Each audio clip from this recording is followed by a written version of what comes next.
শরীফ ওর প্রেমিকাকে নিয়ে একটি হোটেলে কাউন্টারে আসলেন রুম বুক করার জন্য। ম্যানেজার শরীফকে জিজ্ঞেস করলেন, স্যার আপনারা কি স্বামী স্ত্রী?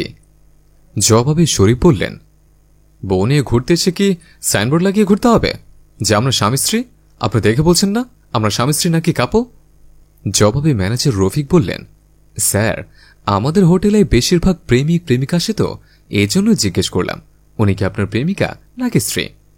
আচ্ছা যাই হোক, এসি রুম নেবেন নাকি নন এসি নেবেন? জবাবে শরীফ বললেন, এসি রুমের ভাড়া কত আর নন এসি রুমের ভাড়া কত? ম্যানেজার বললেন, এসি রুমের ভাড়া ৫,০০০ আর নন এসি ১৮০০ টাকা। শরীফ বলল, আচ্ছা ঠিক আছে, এসি রুমটাই দেন। শরীফের কথা শেষ হতেই শরীফের প্রেমিকা সুমি বললেন, না না, এসি রুমের দরকার নেই, নন এসি রুম নাও, সেটাই ভালো হবে, খরচটা অনেক বেঁচে যাবে। শরীফ আবার সুমির কথা ফেলতে পারে না, তার উপর আবার খরচা বেঁচে যাচ্ছে এই কথা চিন্তা করে ম্যানেজারকে বললেন, ঠিক আছে, বউ যখন নন এসি রুম চাচ্ছে তখন নন এসিটাই দেন। ম্যানেজার ৩১ নম্বর রুমের চাবি দিয়ে বললেন, সোজা দোতলায় চলে যান। শরীফ দেরি না করে সুমিকে নিয়ে রুমের দিকে চলে গেল। এদিকে শরীফ আর সুমি রুমে এসে রুমটা সাজানো গোছানো দেখে খুব খুশি। সুমি শরীফকে বললেন, চলো রুমে থেকে সমনস্য না করে একটু সাগর পাড় থেকে ঘুরে আসে। শরীফ বললেন, আরে জার্নি করে আসছে, বসো দুজনে একটু আনন্দ করি, তারপর সাগর থেকে একবার গোসল করে আসব। শরীফের কথা শুনে সুমি বললেন, তুমি না খুবই দুষ্ট। সুমির কথা শেষ হতেই শরীফ সুমিকে জড়িয়ে ধরল। মুন্না ঘাড়ে একটি ব্যাগ নিয়ে ওই হোটেলের রিসেপশনে আসলেন। জিজ্ঞেস করলেন, ভাই কোনো রুম পাওয়া যাবে? জবাবে ম্যানেজার বললেন, আপনি কি একা নাকি সাথে কেউ আছে? জবাবে মুন্না বলল, একা না, আমার বউ আসবে, ও গাড়িতে আছে, কিছুক্ষণের মধ্যে চলে আসবে। ম্যানেজার একটু মুচকি হাসি দিয়ে বললেন, ভাই এখন রুম নেওয়ার দরকার নেই, যদি আপনার গার্লফ্রেন্ড না আসে তাহলে তো আপনার টাকাটা জলে যাবে, তার থেকে ভালো আপনি একটু ঘুরে টুরে আপনার গার্লফ্রেন্ডকে নিয়ে তারপর রুম বুক করেন, তাহলে আপনার জন্য ভালো হবে।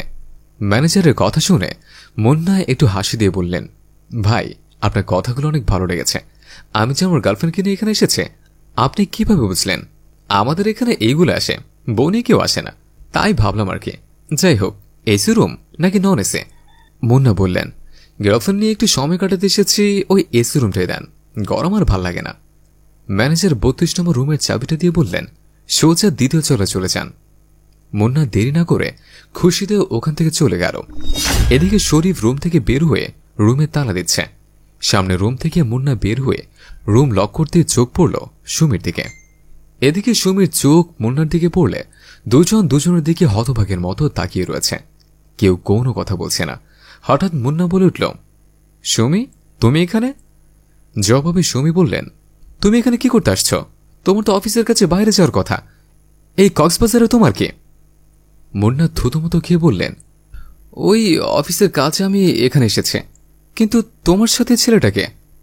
জবাবে সুমি বললেন, ও আমার খালাতো ভাই, ওর সাথে একটু কক্সবাজারে ঘুরতে এসেছে। এই কথা শুনে মুন্না নিজেকে কন্ট্রোল করতে পারলেন না, সুমির গালে কষে একটা চর বসিয়ে বলল, খালাতো ভাইকে নিয়ে কক্সবাজারে ঘুরতে এসেছিস না তোর শরীরে চাহিদা মেটাতে এসেছিস? আমার ভাবতেও ঘৃণা লাগছে, আমার স্ত্রী একটা পরপুরুষকে নিয়ে কক্সবাজার রুম ডেট করতে এসেছে, ছি। মুন্নার কথা শুনে সুমি বললেন, আমি না আমার শরীরে জ্বালা মেটাতে কক্সবাজারে রুম ডেট করতে এসেছে, তুমি কার শরীরে জ্বালা মেটাতে এখানে এসেছ? তুমি অন্য মেয়ের সাথে পরকীয়া করো, আমি সবই জানি। তুমি কি মনে করেছ আমি কিছু জানি না?